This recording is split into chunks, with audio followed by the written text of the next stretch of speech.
স্বামী গো, রাজবাড়ির গণ্ডি পেরিয়ে তুমি কি কোনদিন আমায় এই রাজ্য সীমানায় নিয়ে এসেছিলে গো? কিন্তু দেখো দেখো রানী শোভা, আজ যেখানে আমরা রথে করে ঘুরতাম, সেখানে সেখানে পায়ে হেঁটে আমাদের রাজবাড়ির গতি পেরিয়ে সীমানা পেরিয়ে বন জঙ্গলে হাঁটতে হচ্ছে, তাই না?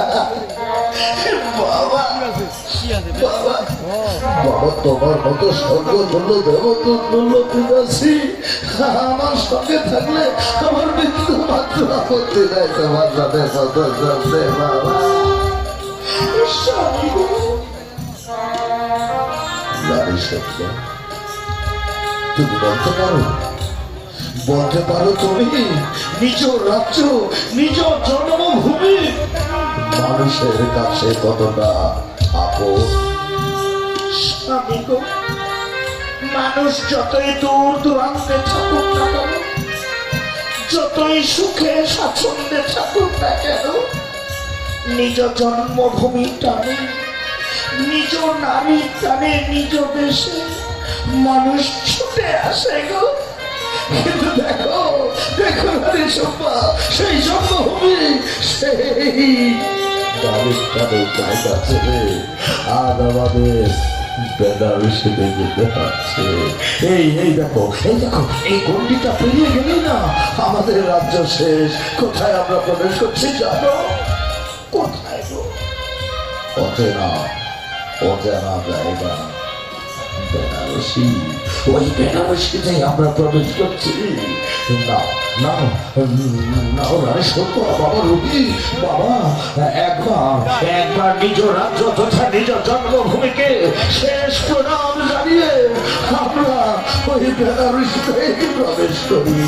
আচ্ছা ঠিক আছে, প্রণাম রইল নিজ রাজ্য তথা নিজ জন্মভূমি। শেষ প্রণাম রইল এই রাজা হরিশ্চন্দ্রের জন্মভূমি চরণে। আজ রাজা হরিশ্চন্দ্র নিজ জন্মভূমি ছেড়ে নিজ রাজ্য ছেড়ে ওই বেনারসির দিকে প্রবেশ করছে।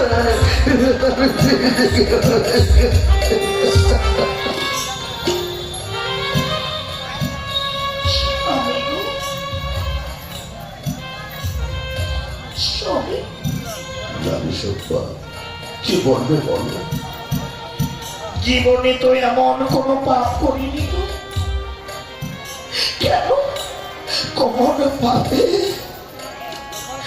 আমাদের সুখের সংসার ছেড়ে, রাজ্য ছেড়ে, ধনভাণ্ডার ছেড়ে, দেখো এই ছোট্ট ছেলেকে নিয়ে কেন বনবাসী হতে হলো গো? তুমি বলতে পারো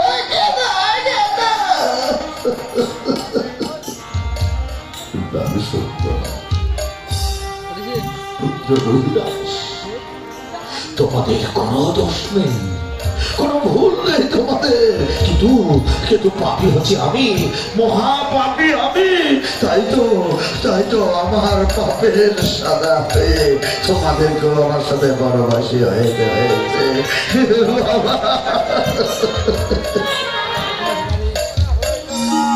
ওই আমি মহাপাপী,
পিতা মাতা আমার সাথে রয়েছে, আমার বৃদ্ধ আপনি নেই, ওদের সাথে কথা বলতে